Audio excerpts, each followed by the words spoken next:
Tuhan firman-Mu ajaib, kekal meski gunung menghilang.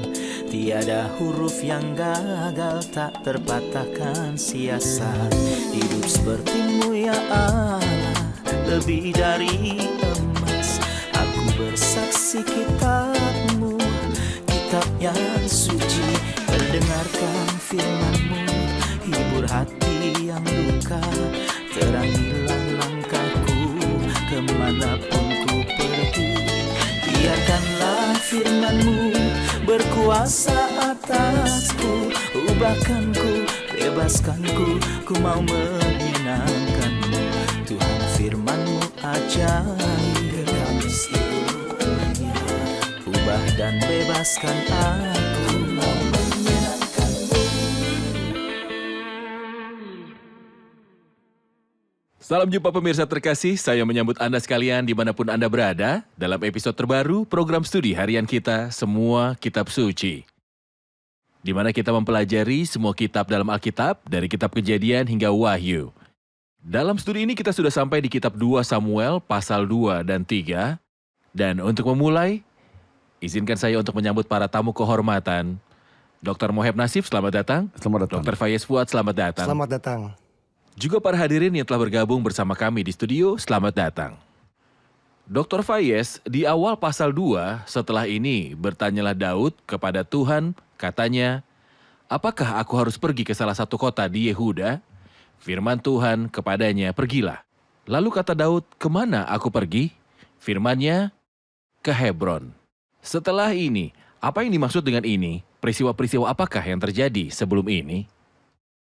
Saya melihat bahwa istilah setelah ini tidak hanya merujuk pada peristiwa-peristiwa setelah kematian Saul dengan 3 putranya di Gunung Gilboa, tetapi juga mengacu pada waktu setelah Daud belajar pelajaran pahit yang dihasilkan dari tidak berkonsultasi dengan Tuhan mengenai pergi ke Akhis, Raja Gad. Ia berkata dalam hatinya, pada suatu hari aku akan binasa oleh tangan Saul. Jadi ia melarikan diri ke Akhis, Raja Gad. Di sana ia menuai panen pahit akibat dari tidak berkonsultasi dengan Tuhan. Setelah ia belajar untuk tidak bertindak tanpa bertanya kepada Tuhan, dan setelah kematian Saul dan ketiga putranya di Gunung Gilboa, setelah ini Daud belajar pelajaran itu dan mulai bertanya kepada Tuhan. Meskipun jalannya sekarang dibuka dan Tuhan telah memberitahu sebelumnya bahwa kamu adalah raja, dan ia adalah raja yang diurapi, jadi adalah normal untuk mengambil langkah maju secara spontan untuk mengambil posisinya sebagai raja yang diurapi oleh Tuhan. Tetapi bahkan ia tidak melakukannya dan dia menunggu Tuhan. Jadi dalam pasal 1, ia belajar pelajaran itu dan mulai bertanya kepada Tuhan. Jadi ia mengajukan 2 pertanyaan. Apakah aku harus pergi ke salah satu kota di Yehuda? Firman Tuhan kepadanya, pergilah. Dan pertanyaan kedua adalah, ke kota mana? Engkau yang memutuskan. Jadi Tuhan memilih Hebron untuknya. Ia tidak hanya bertanya kepada Tuhan, tetapi ia juga menantikan Tuhan karena ketika ia menjadi raja di Hebron selama 7 tahun, ia tidak mengambil langkah sampai Tuhan mengatur agar ia menjadi raja atas seluruh Israel. Benar. Dr. Moheb, dalam ayat 4, kemudian datanglah orang-orang Yehuda lalu mengurapi Daud di sana menjadi raja atas kaum Yehuda. Ketika kepada Daud diberitahukan bahwa orang-orang Yabes Gilead menguburkan Saul, maka Daud mengirim orang kepada orang-orang Yabes Gilead dengan pesan, diberkatilah kamu oleh Tuhan karena kamu telah menunjukkan kasih-Mu kepada tuanmu Saul dengan menguburkannya. Oleh sebab itu Tuhan kiranya menunjukkan kasih dan setianya kepadamu. Aku pun akan berbuat kebaikan yang sama kepadamu karena kamu telah melakukan hal yang demikian. Kuatkan hatimu sekarang dan jadilah orang-orang yang gagah perkasa. Sekalipun tuanmu Saul sudah mati dan aku telah diurapi oleh kaum Yehuda menjadi raja atas mereka. Mohon beritahu saya tentang perilaku orang-orang Yabes Gilead ini. Faktanya Daud dicirikan oleh moral yang sangat tinggi. Ia sangat mulia dalam perilakunya. Ia tidak memiliki keinginan untuk membalas dendam atau menertawakan kematian Saul yang menyakitinya dengan segala cara dan terus menganiaya dia sampai hari terakhir di dalam hidupnya. Itu muncul ketika orang Amalek yang memberitahu Daud bahwa dia menikam Saul dan membunuhnya. Daud membunuhnya. Orang itu berpikir bahwa Daud akan mendudukannya dalam posisi besar karena ia telah melakukan pekerjaan yang baik. Tetapi tidak, Daud tidak melakukan hal itu. Kedua, Daud meratapi Saul dengan luar biasa dan menangisinya, dan meminta para putri Israel untuk menangis bagi Saul. Ia mengekspresikan kesetiaan yang sangat dalam untuk pria ini. Ini benar-benar sangat mengesankan. Ia bertindak dengan moral yang tinggi. Dan ketika orang Filistin membunuh Saul dan anak-anaknya, mereka mengikatnya ke dinding Bet-Shean. Jadi orang-orang Yabes Gilead berjalan sepanjang malam dan mengambil tubuh Saul dan mayat anak-anaknya dari tembok Bet-Shean dan menguburkan mereka. Dan mereka meratapinya. Daud memuji perilaku ini dan memberkati orang-orang Yabes. Ia bertindak juga dengan kesopanan karena ia ingin membuat orang-orang itu kembali kepada dirinya. Ia ingin menjadi raja atas mereka dalam suasana damai dan sesuai. Mengetahui bahwa ada ahli waris tahta dari keturunan Saul yang masih hidup, jadi ia bertindak sangat bijak dalam hal ini.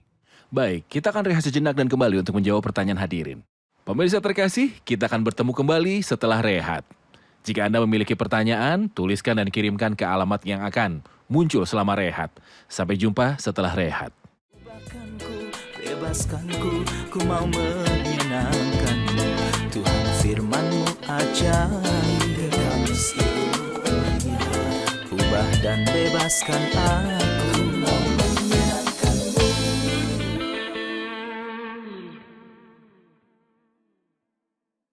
Kami kembali pemirsa terkasih untuk menjawab pertanyaan dari hadirin di studio. Ada pertanyaan? Silakan.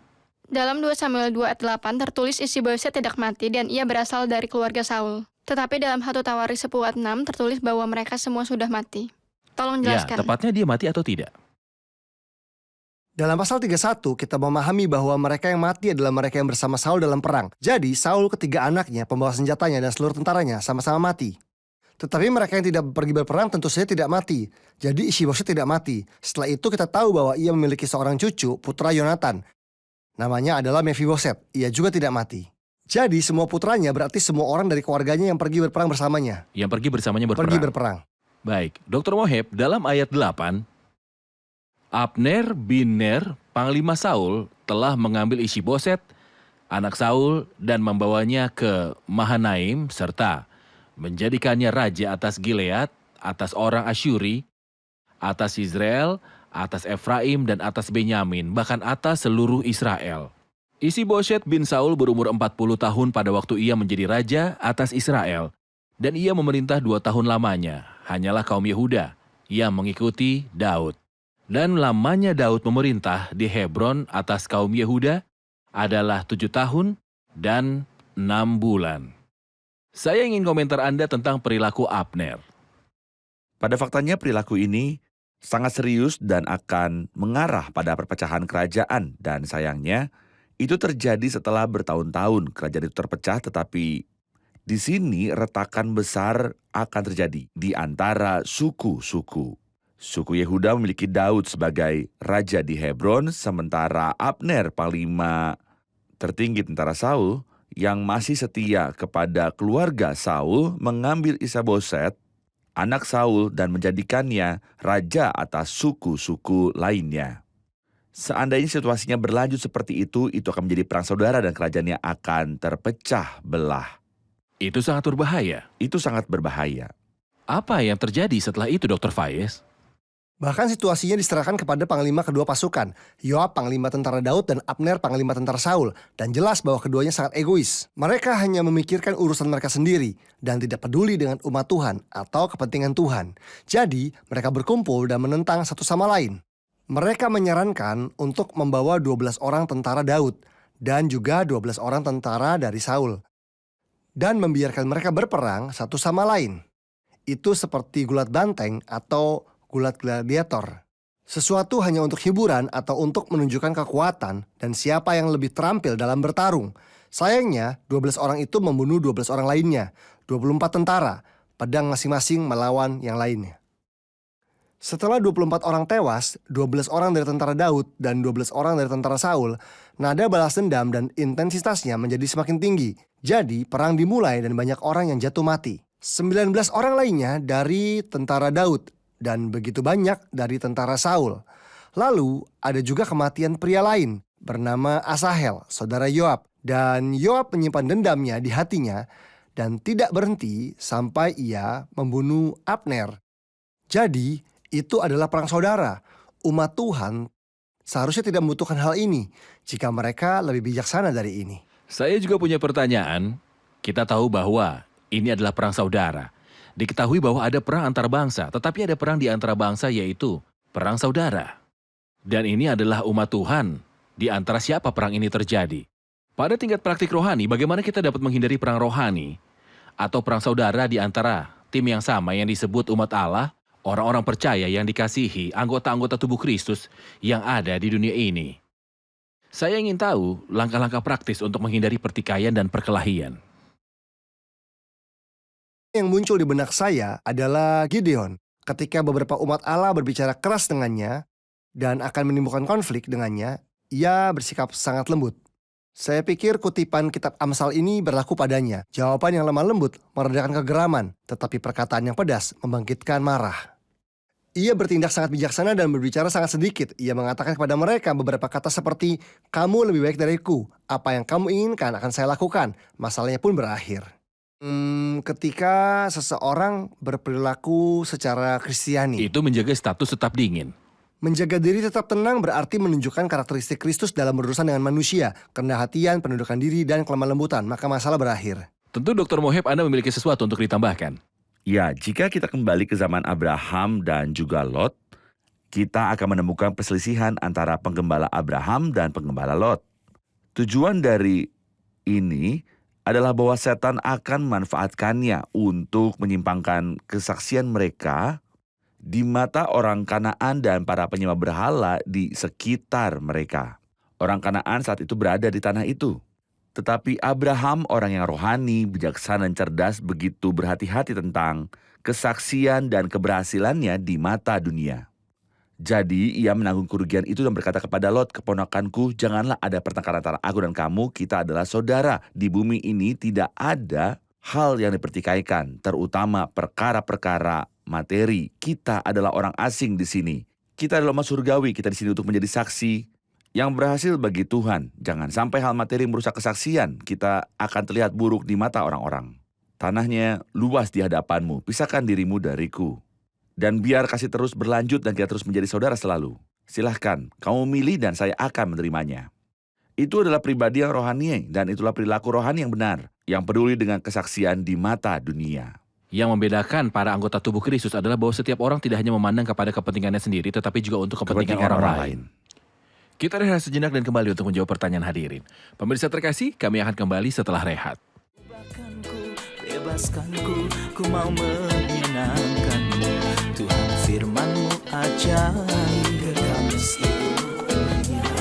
Ubah dan bebaskan aku, mau menyenangkanmu.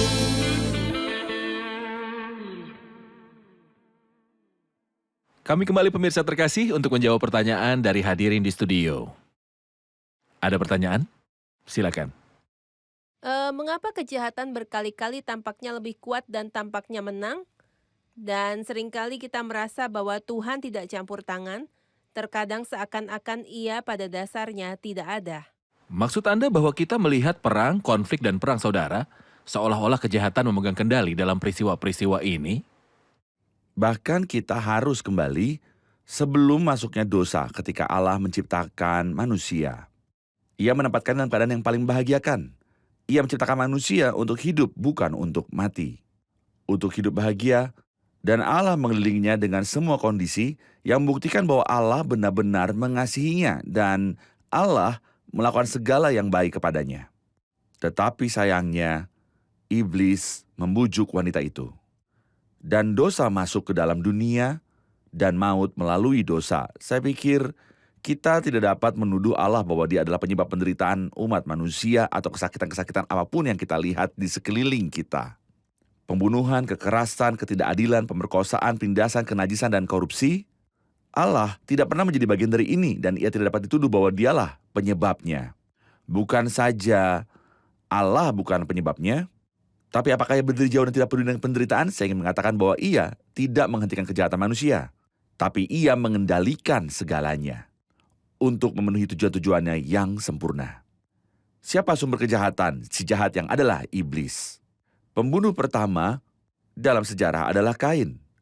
Dikatakan tentang dia dalam surat pertama Yohanes, Kain yang berasal dari si jahat, Itu berarti bahwa setan merasuki orang ini dan menuntunnya untuk melakukan pembunuhan pertama. Yang membunuh adiknya, membantainya, dan sejak saat itu dan seterusnya.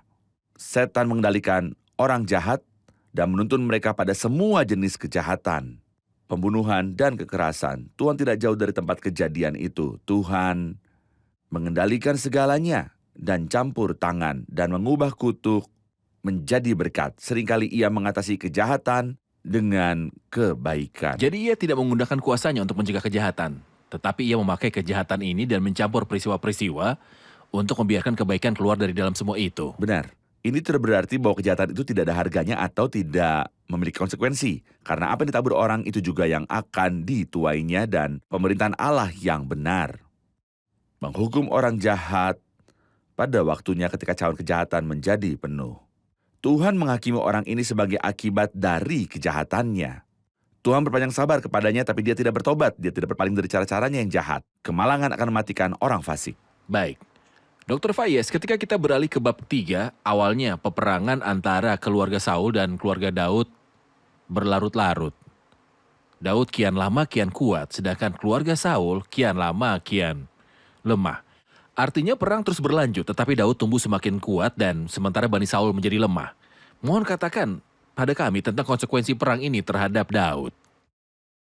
Jelaslah bahwa Daud menantikan Tuhan. Itu mengingatkan saya kekuasaan yang meningkat dalam kehidupan Daud dan penantiannya akan Tuhan mengingatkan saya akan perkataan Yesaya. Tetapi orang-orang yang menantikan Tuhan mendapat kekuatan baru. Mereka seumpama Raja Wali yang naik terbang dengan kekuatan sayapnya. Itulah yang diharapkan dari kehidupan rohani dan sikap mengandalkan Tuhannya. Tetapi sayangnya, kehidupan keluarganya tidak sama dengan kehidupan rohani yang ia tunjukkan dalam kehidupan iman dan kebergantungannya kepada Tuhan dalam segala hal. Titik kelemahannya adalah kehidupan keluarganya. Itu sebabnya kita membaca bahwa Daud memiliki banyak wanita. Saya bertanya-tanya, mengapa ia harus mempunyai banyak istri? Maksud saya, mengapa ia tidak puas dengan istri yang baik, berbudi luhur, dan memiliki pengertian yang baik, yaitu Abigail yang cantik.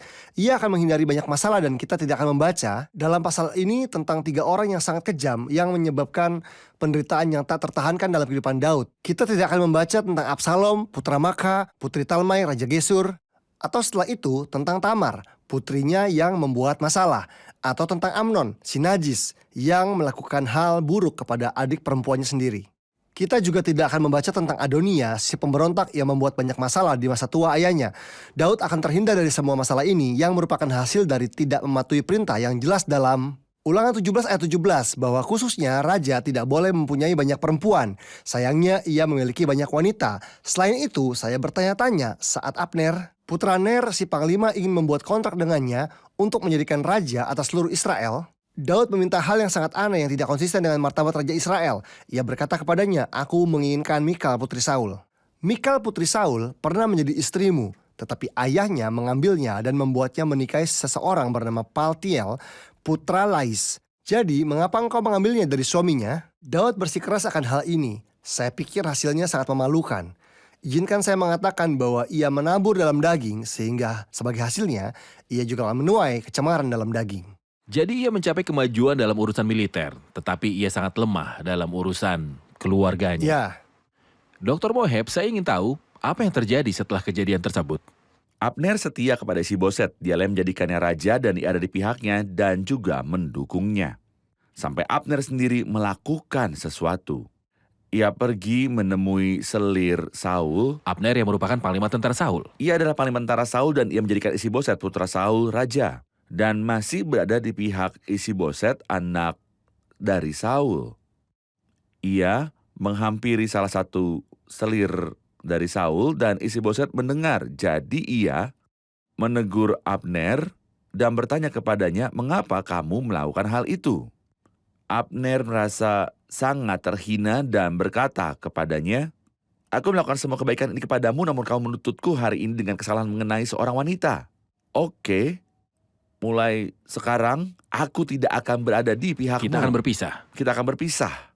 Hasilnya adalah bahwa Isiboset memiliki kepribadian lemah dan bukan orang yang ikut terjun berperang. Ia dibesarkan di istana. Ia menjadi anak yang manja dan santai. Jadi bahkan pada perang di masa Saul meninggal, ia termasuk orang-orang yang ikut terjun untuk berperang.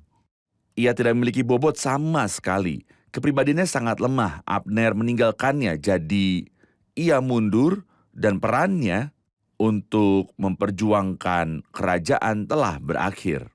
Abner pergi untuk mencoba dengan Daud untuk membawa kembali semua suku Israel kepadanya dan Daud setuju dengan satu syarat seperti yang telah kita dengar dari saudara Fayez bahwa ia membawa kembali Mikhael putri Saul kepadanya. Padahal ini bertentangan dengan hukum Taurat, tidak hanya menyangkut poligami, tapi tidak halal bahwa ia kembali kepadanya. Ada teks yang menjelaskan jika dia pergi dan menikah dengan yang lain, yaitu dia adalah seorang istri dan meninggalkan suaminya.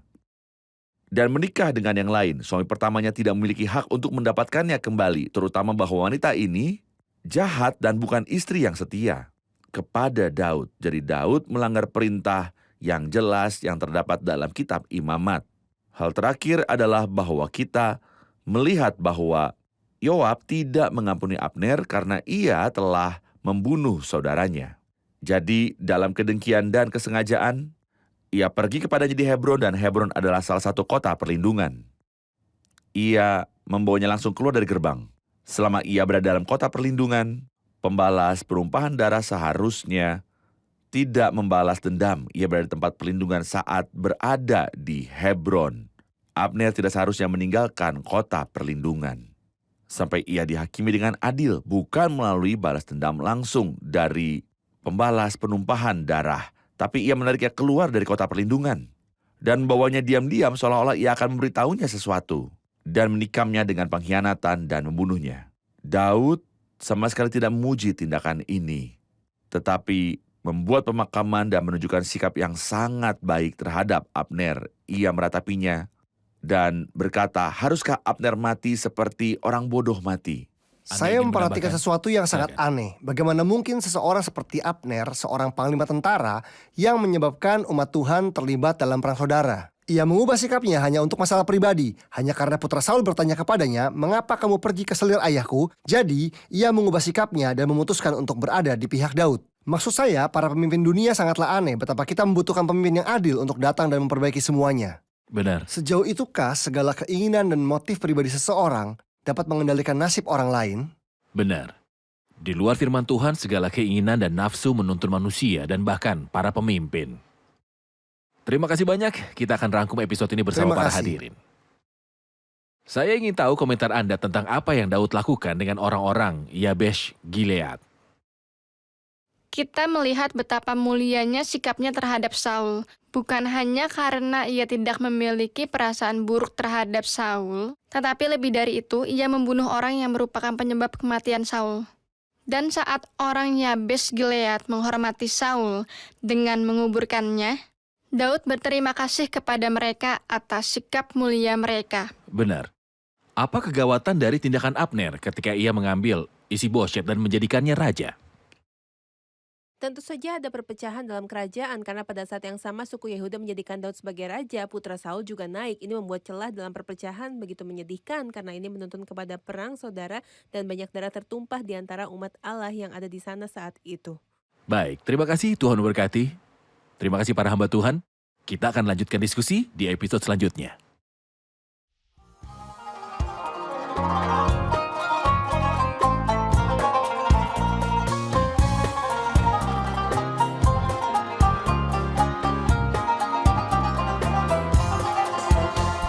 بشوق وحنين والصبر سنين بكل يقين وإيمان لسه ما شخصين ومنتظرين نشوفك بالعيان بشوق وحنين وصبر سنين بكل يقين وإيمان لسه ما شخصين ومنتظرين نشوفك بالعيان وتناهى الليل تناهى وتقارب النهار وعرسنا جاي ياخدنا نستوطن الديار وتناهى الليل تناهى وتقارب النهار وعرسنا جاي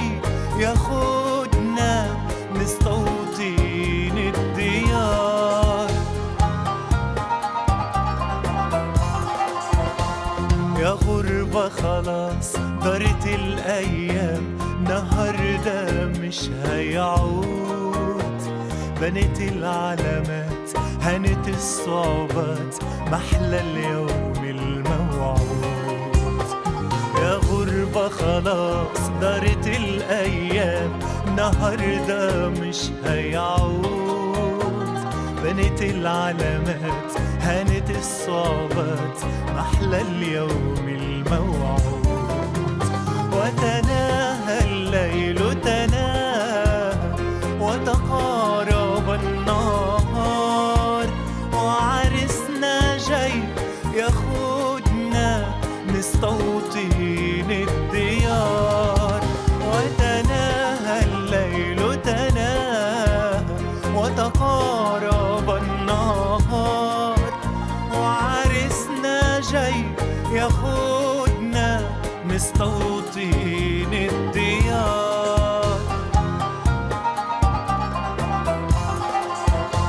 نصعد بهتاف وبصوت البوق ومسحنا يلاقينا. نهتف على طول ننشد ونقول مجدا لك يا فدينا. نصعد بهتاف وبصوت البوق ومسحنا يلاقينا. نهتف على طول ننشد ونقول مجدا لك يا فدينا. وتناهى الليل تناهى وتقارب النهار وعرسنا جاي ياخدنا مستوطن الديار.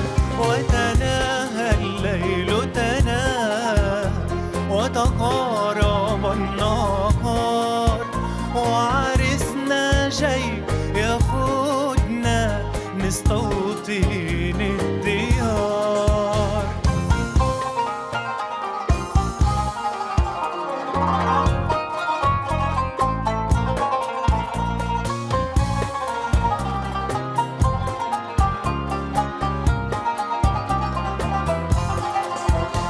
آمين تعال يا حبيبنا تعال أرواحنا بتناديك. حقق وعدك ابسط لطفك ده شعبك مستنيك. آمين تعال يا حبيبنا تعال أرواحنا بتناديك. حقق وعدك ابسط لطفك ده شعبك مستنيك. وتناهى الليل تناهى وتقارب النهار وعرسنا جاي ياخدنا نستوطن الديار. وتناهى الليل تناهى وتقارب النهار وعرسنا جاي ياخدنا مستوطن الديار.